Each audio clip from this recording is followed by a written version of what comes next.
Research shows that knowing exactly why you're waking up in the morning, it doesn't just make you feel a little better. It literally adds up to 7 years to your life expectancy. There's 7 years. I mean, Yeah. that is just, it's an astonishing statistic when you really think about it. Right, 7 extra years. And not from like a breakthrough medical treatment or some punishing exercise routine, but just from a psychological state, from having a sense of purpose. Yeah, exactly. So, welcome to English Refine. We are just two friendly hosts sitting down to have a natural, everyday conversation about life. That's right. It's so great to be here with you all today. Yeah, we're so glad you are here with us. We're going to take a deep dive into the concept of finding your purpose and really living a life you genuinely love. And we're keeping it really simple today, right? Just a simple English conversation, no complicated jargon, Yeah. like friends discussing life over coffee. Exactly. Because the mission today is to figure out what purpose actually means in a simple life, why we, sometimes feel totally lost, Hmm. and how tiny daily actions can help us build a life we truly enjoy. And we have a great stack of sources for this deep dive. We're looking at ancient Japanese philosophies, Stanford University design courses, psychological studies on meaning, and even research on the longest living people on Earth. It's a lot of ground to cover, but let's just jump right into the deep end because the word purpose, it's incredibly loaded right now. Oh, absolutely. It's everywhere. Right. You see it on social media, in corporate mission statements, printed on coffee mugs. It's almost lost its meaning entirely. Yeah, it's been totally commodified. We're constantly told we need this like grand world-saving purpose just to justify our existence. But when we look at the actual sources, particularly the traditional Japanese concept of ikigai, the reality of purpose is far more grounded, isn't it? It is so much more grounded and honestly much more forgiving. Ikigai is this beautiful framework. The word itself roughly translates to a reason for being or just a reason for waking up in the morning. Right. Now, in Western culture, this has been heavily popularized as a Venn diagram. You've probably seen it, right? The four overlapping circles. Oh, yeah. The one where your ikigai is supposedly at the exact intersection of like what you love, what you're good at, what the world needs, and what you can be paid for. Exactly, the holy grail of career advice. Yeah, like if you love baking and you're a master pastry chef, the world needs your bread and people pay top dollar for it. Boom, you've found your ikigai. Right, but that feels intensely career-focused, Yeah. which honestly almost sets a trap. It really does. It implies that if your job isn't saving the world and fulfilling your deepest passions at the same time, you are somehow failing at life. Exactly, and that is a vast oversimplification that strays so far from the original Japanese philosophy. So what is the authentic concept then? Well, according to Japanese psychologists and cultural researchers, it is not strictly tied to economic value or career success at all. It's fundamentally about the feeling that your life has intrinsic value. Oh, wow. Okay. Yeah. The researchers actually divide it into different categories. So, for instance, there's social ikigai. This comes from interpersonal connections, like volunteering, caring for a sick neighbor, or just participating in a local community group. Okay, so social ikigai is inherently outward-facing. It's about how you relate to others in your simple daily life. Precisely. But then there's non-social ikigai, which is entirely inward-facing. This could be your personal faith or a deep engagement with a private hobby like painting or gardening, or even just building self-discipline. Wait, really? Just a private hobby counts as purpose? Oh, absolutely. Think of a retired person whose main joy is carefully tending to a bonsai tree every morning. They have profound ikigai, even though it doesn't pay a salary and isn't saving the world. Because the value is just in the quiet dedication and the structure it brings to their day. Exactly. Well, that distinction changes everything. It means purpose isn't this singular, massive mountain you have to climb. It can just be a collection of small, meaningful practices. Yeah, it takes the pressure off. But, this brings up a crucial tension that our psychological sources dive into, specifically that landmark study by researcher Roy Baumeister. Oh, yes. The Baumeister study is fascinating. Because when most people say, I want to find my purpose, what they're really saying is, I want to be happy all the time. But his research draws a hard line between a happy life and a meaningful life. This is one of the most vital distinctions in modern psychology. Society conflates happiness and meaning constantly. But Baumeister's data reveals they have entirely different roots. And sometimes they're actually in direct conflict with one another. So how does the study define a happy life then? Let's look at the mechanics of it. Happiness is largely about the present moment. It's a state of biological homeostasis, like you're hungry, you eat, you feel happy. You're cold, you put on a sweater, you feel happy. Just having your basic desires satisfied right now. Exactly. Getting what you want. The study actually uses a very specific term for this. It characterizes the purely happy state as being a taker. A taker. I mean, that sounds slightly negative. It does, but if we break it down biologically, it makes complete sense. Right, like if I'm sitting on a beach, feeling the sun on my face, drinking a cold beverage, I'm entirely focused on what the environment is giving to me. My physiological needs are met. But there's no past or future there, just the immediate gratification of the present. Exactly. Happiness is a natural, almost animalistic drive. Every organism wants its needs met. But meaningfulness is distinctly human. It requires complex cognitive architecture. How so? Meaning is not confined to the present moment. It's the act of linking the past, the present, and the future into a cohesive narrative. And interpersonally, while happiness is associated with being a taker, meaningfulness is strongly associated with being a giver. So expressing yourself and giving to others. Yes, often at a cost to your own immediate comfort. Okay, let me push back on this a little bit. Because it Yeah. sounds like you're saying that to live a meaningful life, we have to, like, forfeit happiness. Isn't finding your purpose just supposed to mean being happy all the time? It's a totally valid question. But the answer lies in the nature of what giving actually requires. A highly meaningful life inherently involves friction. Friction, like stress. Exactly. The Baumeister study found a striking correlation.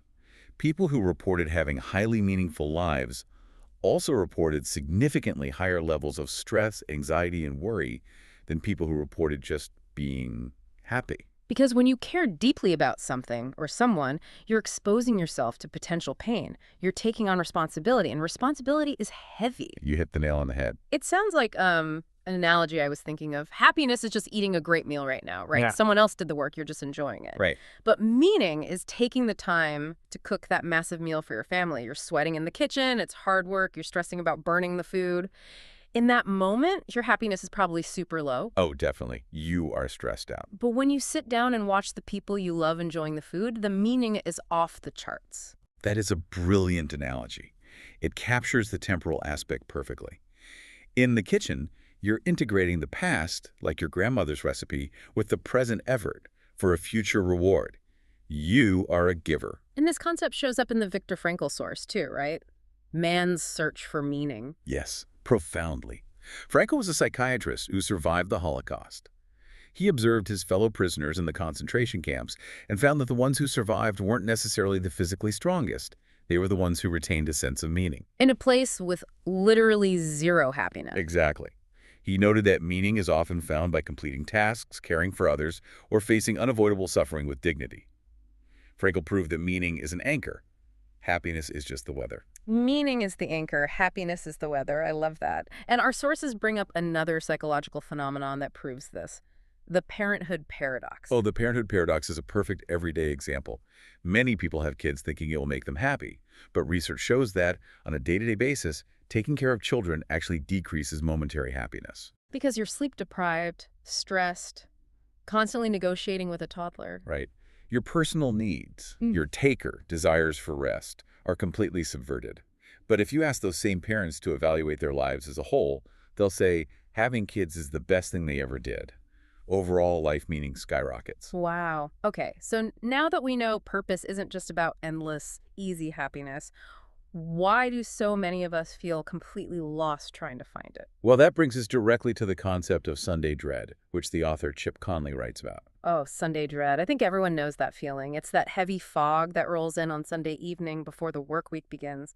You could be having a beautiful weekend and suddenly your stomach tightens just thinking about Monday. Exactly. It's a visceral psychological state, a spike in cortisol triggered by anticipating an environment that lacks meaning for you. Conley points out that when we hit this wall, we immediately diagnose it as a career crisis. Like everything is broken and we need to tear our lives down. Right.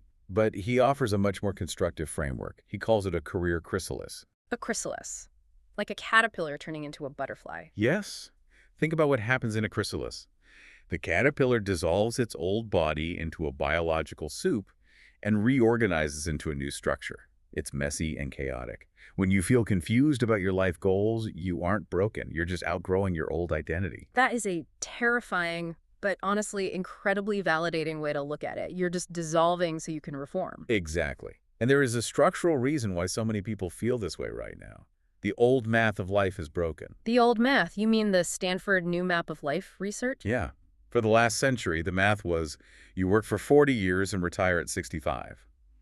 But now, with expanded longevity, people might work for 60 years. So trying to stretch a 40-year career script over 60 years just snaps. Right. People feel confused because they're living based on someone else's script or values. Conley actually has a great analogy for this. He says it's like climbing a ladder beautifully, working incredibly hard, only to realize your ladder is leaning against the wrong wall. It's the perfect metaphor. Or, it feels like wearing a suit that's 2 sizes too small. You have the skills, but the internal fit is just completely wrong. And that cognitive dissonance is the core focus of the Designing Your Life curriculum from Stanford. They explain that feeling lost almost always comes from a failure to identify and align two specific compasses, your life view and your work view. Let's unpack that. What's the difference between a life view and a work view? Well, your life view is your philosophy on what gives life meaning. Like, is it family, community, art? Your work view is your philosophy on labor. Why do we work? Is it just for money, or is it a vehicle for your life view? So the fog and the confusion happen when those two philosophies don't match. If my life view is about community, but I'm working 80 hours a week in a cutthroat corporate job just for money, I'm going to feel adrift. Inevitably. Right. You are burning massive energy just holding those conflicting realities together. And when people don't use tools like the values worksheets to identify their core values, they stay stuck. One of the prompts in those worksheets always gets me. It asks, what would you do if money and other people's opinions didn't matter? It's a radical question. It strips away financial fear and social judgment to reveal your actual intrinsic motivation. So if we feel stuck on the wrong wall, how do we get down? Because the answer isn't a massive dramatic leap, right?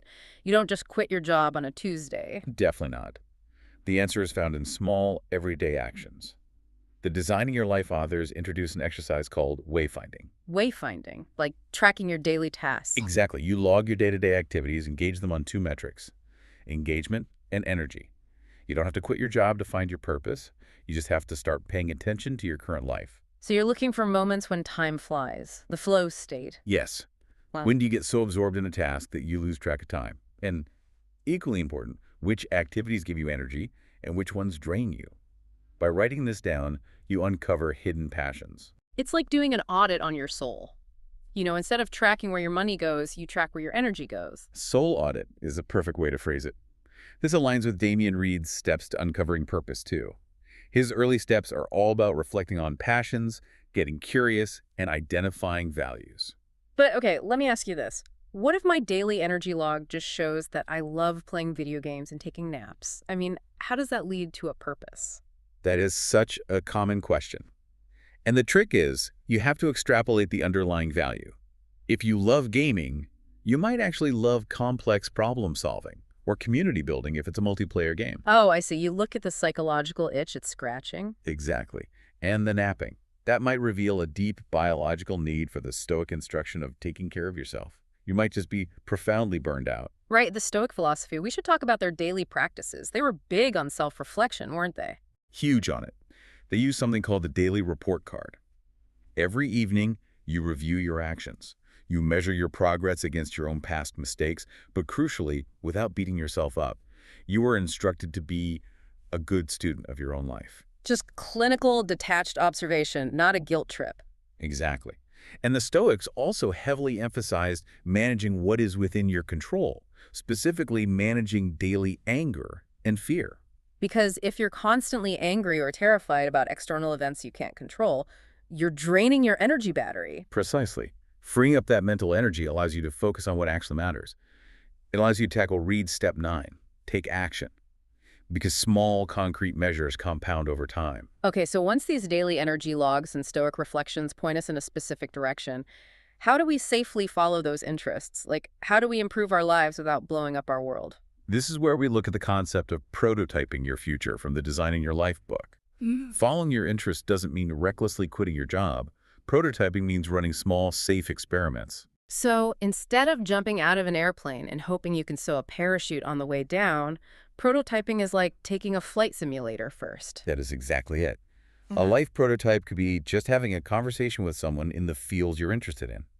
or volunteering for a weekend, or taking a single class. It's low risk. Very low risk. And as you explore, you might realize you don't want to change careers entirely. You might want what Conley calls a portfolio career. A portfolio career, what does that look like? Instead of one demanding full-time job, it's a smorgasbord. You might do part-time work to pay the bills, some freelance consulting, and have passion projects on the side. That sounds incredibly resilient. It is. And to transition to that, he suggests using bridge jobs, taking a lower stakes job that pays the bills while freeing up mental bandwidth to explore what you truly love. Ah, so a job that isn't your ultimate dream, but it's a bridge to get you there safely. Exactly. But wait, aren't older workers often pushed out when they try to change paths like this? Is it realistic for someone in their 50s to start prototyping a new career? It is highly realistic, actually. Half of American entrepreneurs are now over 55. The key is embracing the modern elder approach. Modern elder. Yes. It means combining your emotional intelligence, your EQ, and your pattern recognition with a willingness to learn. You stay catalytically curious and learn from younger generations while sharing your wisdom. Oh, wow. So it's a two-way street of learning. Exactly. And this often leads to encore careers. These are roles focused on social impact and giving back in the second half of life, which perfectly aligns with our earlier definition of a meaningful life being about giving. That is such a beautiful full circle. Ultimately, bringing all these interests and purpose-driven choices together doesn't just make us feel good mentally. Our sources show it completely transforms the reality of our daily existence and our physical health. Oh, the physical health benefits are staggering. Harvard studies show that having a strong sense of purpose physically reduces risks of stroke, heart disease, and sleep issues. It's just wild that your psychological state literally acts as cardiovascular medicine. It really does. And the ultimate proof of this is found in the blue zones. The blue zones, these are the regions with the longest living people on Earth, right? Places like Okinawa and Sardinia. Yes. And researchers found they shared 9 principles called the Power 9. What's fascinating is they don't live just to be busy. They engineer their life radius to support joy and connection. So what are some of these Power 9 principles? Well, they move naturally throughout the day. They have strong purpose. In Okinawa, they literally call it ikigai. And crucially, they practice downshifting. Downshifting, like slowing down. Exactly. Having daily rituals to reduce stress and reverse inflammation. They also practice the 80% rule, which means they stop eating when they're 80% full. It's fascinating that the secret to living to 100 isn't like a magical supplement or running marathons. It's just walking to your friend's house, stopping eating when you're 80% full, and knowing why you wake up in the morning. And who you wake up for. The social principles are huge. They put loved ones first, and they cultivate the right tribe. The right tribe. Because health behaviors and happiness are contagious. They absolutely are. Curating a social circle that supports healthy, joyful living is crucial. In Okinawa, they have groups called moai. It's a group of friends meeting for a common purpose, supporting each other for life. That sounds exactly like social ikigai and stoic compassion. True enjoyment of life comes from deep interpersonal connections and contributing to a community, far more than just climbing a corporate ladder. Yes, we really have to contrast busyness with fruitfulness. A busy life might satisfy immediate wants that take our happiness, but a fruitful, joyful life integrates meaning and deep connection. A fruitful life. I love that phrasing. It really sums up everything we've talked about today. The Stoic view reminds us that real happiness cannot be lost because it is based on virtue and inner harmony, not external wealth or busy work. Well, we want to deliver a really simple, encouraging message to you as we close out this deep dive today. If you're feeling lost in the fog, please remember that finding your purpose is a journey. It is not a race. No, not at all. Think of Damian Reed's Step 10. Be patient. It is perfectly fine to not have all the answers immediately. The goal is simply to keep exploring, stay positive, and keep growing in life. And to leave you with one final provocative thought to mull over today. Yeah, think about this. If a truly meaningful life connects the past, the present, and the future, what is one small, simple action you can take today that both your future self and someone else will thank you for? What a fantastic question to end on. Thank you so much for joining us for this simple conversation on English Refined. We encourage you to reflect on your own purpose and really try to enjoy the simple things in life today. Take care, everyone.